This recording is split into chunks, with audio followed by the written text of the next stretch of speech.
And welcome back to my YouTube channel. कैसे हैं आप सब लोग। तो कुछ दिन पहले एक छोटा सा सजेशन मैंने आप सब लोगों से मांगा था कि जो नेक्स्ट सीरीज़ है वो कौन सी स्टार्ट करनी चाहिए, सेल्फ लव या सबकॉन्शियस माइंड की रीप्रोग्रामिंग पे। तो कुछ मैसेज और कुछ कमेंट्स मुझे मिले थे कि सेल्फ लव पे सीरीज स्टार्ट करनी चाहिए। तो कॉन्ग्रेचुलेशन, आज से हम स्टार्ट कर रहे हैं 21 डेज़ की सेल्फ लव सीरीज़। और ये 21 डेज़ तक क्यों चलने वाली है, क्योंकि आपको पता है 21 इज़ अ नंबर जो हमें किसी भी हैबिट को अडॉप्ट करने में हेल्प करता है। तो 21 डेज़ तक छोटी छोटी प्रैक्टिसेस मैं आपको बताऊंगी। ये बिल्कुल भी आपकी फिजिकल एक्टिविटी या कोई बहुत ज़्यादा काम आपको नहीं करना पड़ेगा। ये आपका मेंटल वर्क होएगा। मतलब किस तरीके से आप डेली हैबिट्स को अपना के उनको रूटीन में ला के अपनी लाइफस्टाइल को चेंज करके अपने सोचने की तरीके को चेंज करके अपनी पूरी लाइफ को चेंज कर सकते हो। ठीक है, तो ये छोटी छोटी प्रैक्टिसेस हम करेंगे। ये प्रैक्टिसेस मैंने किसी भी बुक से नहीं ली है या फिर किसी भी वीडियो से नहीं ली है। ये मैंने खुद की मेरी डिस्कवरी है कि इस तरीके से छोटे छोटे स्टेप, जो हालांकि मुझे लेने में बहुत टाइम लगा या फिर मैंने कई बहुत लंबे टाइम से सीखे हैं, और मुझे लगता है कि ये वो इम्पॉर्टेंट 21 स्टेप है जो कोई भी बंदा अगर लेता है तो वो कम्प्लीटली खुद से प्यार करने लगता है और वो दुनिया से इतना डिटेच हो जाता है कि दुनिया उसके पीछे भागती है। So this is self love. मतलब खुद में इतना ज़्यादा डूब जाओ कि आपके सारे सपने अपने आप ही पूरे होने लगे और आपको पता भी ना लगे। आप खुद को मतलब इतनी ज़्यादा प्रायोरिटी देना, खुद को इतना ज़्यादा ऊपर रखना, इतनी ज़्यादा इंपॉर्टेंस देना, खुद से इतना ज़्यादा प्यार देना आपको शुरू करना है। ठीक है, one more thing, self love और सबकॉन्शियस माइंड की रीप्रोग्रामिंग कोई ज़्यादा फर्क नहीं है। सेल्फ लव आपको सब कुछ दिला सकता है, आपका स्पेसिफिक पर्सन, आपकी ड्रीम जॉब, आपका करियर, मनी, आपकी हेल्थ। मतलब सेल्फ लव से आपको सब कुछ मिल सकता है। तो सबकॉन्शियस माइंड की रीप्रोग्रामिंग करने के पीछे भी रीप्रोग्रामिंग करने के पीछे भी हमारा जो टारगेट होता है वो यही होता है कि हम हमारे माइंडसेट को चेंज करके चीज़ों को अपनी तरीके से कर लें। तो दोनों में के पीछे जो आउटकम निकलने वाला है वो एक ही निकलने वाला है। तो सबकॉन्शियस माइंड की रीप्रोग्रामिंग करना मुझे थोड़ा सा, मतलब 19-20 का इसमें डिफरेंस लगता है, थोड़ा सा टफ लगता है। सेल्फ लव मुझे थोड़ा सा इजी लगता है क्योंकि इसमें जो काम है वो अपने आप ही होता चला जाता है। एंड वन मोर थिंग, कुछ लोग जैसे कि स्पेशली जो हमारी हाउस वाइफ्स होती है, मम्मी वगैरह होती है, बच्चों का जो दिन भर ध्यान रखती है, जो बिल्कुल भी बाहर नहीं जाती है, मतलब काम नहीं करती, उनको ऐसा लगता है कि सेल्फ लव करना एक सेल्फिशनेस है या फिर ये सेल्फिश होना है। देखिए, सेल्फ लव करना बिल्कुल भी सेल्फिश होना नहीं है। आप 24/7 किसी के लिए काम करते हैं, लेकिन अगर आप अपने लिए कोई काम नहीं करते, मतलब खुद को आप ऊपर नहीं रखते हैं, खुद से प्यार नहीं करते हैं, तो आप कितना भी किसी के लिए काम कर लो वो आपको इम्पोर्टेंस नहीं देंगे। और प्यार तो बहुत दूर की बात है, अगर वो आपसे प्यार कर रहे होते तो आपको ऊपर रखते ना, आपको इम्पोर्टेंस नहीं देते। मतलब जब आप अपने आप को ऊपर नहीं रख रहे हो तो वो आपको सबसे ऊपर कैसे रखेंगे। तो ये बिल्कुल भी सेल्फिशनेस नहीं है, सेल्फलेस होना ही सेल्फ लव है। ये बहुत ही डीप मीनिंग है इस बात का, और जो इसको समझ जाता है उसको फिर एफर्ट्स नहीं लगाने पड़ते, वो बिना एफर्ट्स के ही सेल्फ लव करना स्टार्ट कर देता है। ओके, तो डे 1 की बहुत ही छोटी सी प्रैक्टिस आपकी रहने वाली है जो मैं आपको बताती हूँ कि आपको करना क्या है।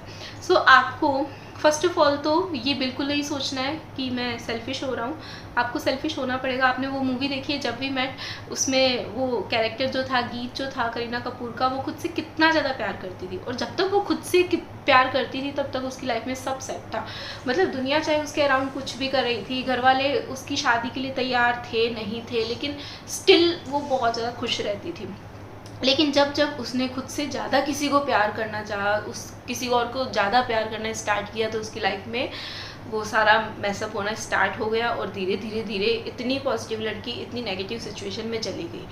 सो यहाँ पे सेल्फ लव का सबसे अच्छा एग्जाम्पल है कि जब आप दुनिया को भूल के खुद को परफेक्ट मानकर खुद से प्यार करके खुद को प्रायोरिटी पे रखना शुरू करते हो तो ही तब तक ही चीज़ें आपके लिए अच्छी चलती है। आप जब खुद की हेल्थ से, खुद के फैमिली से, खुद के करियर से ऊपर किसी को समझने लगते हो, उस दिन सारी चीज़ें आपके लिए ख़त्म होना या बस वो मैसअप होना स्टार्ट हो जाता है।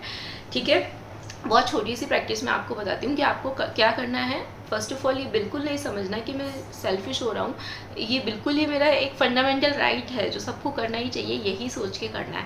नाउ आपको बस एकांत में आराम से बैठ जाना है किसी अच्छी सी जगह पे और सोचना है, मतलब सोच के देखो that how you are treating yourself. आप अपने आप को किस तरीके से ट्रीट करते हो, क्या आप खुद को प्रायोरिटी पे रखते हो, या सबसे डीपली आप ये सोच के देखो।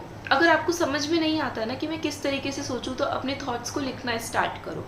आपका जो डीप थॉट है, आपकी जो डीप प्रॉब्लम है, या फिर जो इस वक्त आपके माइंड में चल रहा है जब आप बैठे हो, तो वो सारी चीज़ें आप लिख दो और लिखकर आप उसे अच्छे से एनालाइज करो कि मेरी लाइफ में क्या हो रहा है, मैं खुद को किस तरीके से ट्रीट कर रहा हूँ या फिर मैं खुद के साथ कैसा बिहेव करता हूँ। और सेकंड मोस्ट इम्पॉर्टेंट थिंग है यहाँ पे कि आप ये देखो कि जब मैं कोई गलती करता हूँ तो मैं खुद को कैसा ट्रीट करता हूँ।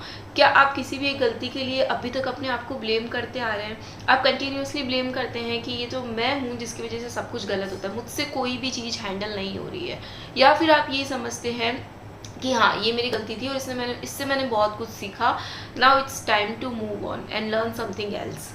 आप अपनी नीड्स को किस तरीके से देखते हो? मतलब अगर आपको कुछ चाहिए होता है तो क्या आप उसको डिले करते हो, या आपको लगता है कि नहीं ये मेरी नीड है और तुरंत ही मुझे मिलनी चाहिए क्योंकि मुझे बाकी सब लोगों के साथ मेरा ध्यान भी रखना है? या फिर आप सोचते हो कि नहीं एक बार मैं अपने बच्चों की और फैमिली की नीड पूरी कर देता हूँ, मेरी तो बाद में होती रहेगी। तो देखिए ये सोच जो है आपकी वो बिल्कुल भी गलत नहीं है, लेकिन ये सोच आपकी प्रायोरिटी होनी चाहिए कि जो मेरी नीड है वो भी पूरी होनी चाहिए, अदरवाइज मुझे किसी चीज़ में कॉम्प्रोमाइज़ करना पड़ेगा। समटाइम्स कॉम्प्रोमाइजेज आर गुड, लेकिन आपको अपने आप को भी ऊपर रखना है और अपने आप से भी प्यार करना है, ये मैं आपको कहने की कोशिश कर रही हूँ। तो डे 1 पे जो आपकी एक्टिविटी रहने वाली है सेल्फ लव की, खुद से प्यार करने की, वो बहुत कोई लंबी चौड़ी नहीं है। आपको अपने आप के पास बैठना है। अपने आप के पास बैठना मतलब अकेले में बैठना है, कम से कम 5-10 मिनट तक बैठो, खुद को एनालाइज करो। आपको क्या सोच रहे हो ये मत सोचो, आपके मन में जो विचार है उसको लिख डालो एंड उसको रीड करो, उसको एनालाइज करो कि आप अपने आप को किस तरीके से ट्रीट करते हो। आपने अगर लाइफ में कोई गलती करी है तो आप उसकी सज़ा कब तक अपने आप को दे रहे हो? कब तक ब्लेम कर रहे हो कि मुझसे कुछ नहीं होता है, मैं एक फेलियर हूँ, मुझसे कुछ नहीं संभल रहा है, या वो जो पर्टिकुलर गलती वो मेरी वजह से हुई है, सुबह से शाम तक में भी मैं कुछ हैंडल नहीं कर पा रही हूँ, इतना ज़्यादा मैंने बच्चों का सबका ध्यान रखा है, स्टिल घर जो है वो बिखरा हुआ पड़ा है। इट्स ऑल इन वैन, मतलब ये सब तो होता ही रहता है। आप कब तक खुद को ब्लेम करते रहोगे? तो उन सारी गलतियों को याद करके देखो आपने अपनी इमेज अपने आप की नज़रों में कैसी बना रखी है, क्योंकि वही रिफ्लेक्शन जो है वो दूसरों के पास जाएगा। So it is a day 1 activity. देखने में बहुत ही सिंपल है, सुनने में बहुत सिंपल है, लेकिन करने में बहुत ही मज़ेदार और बहुत ही काम की है।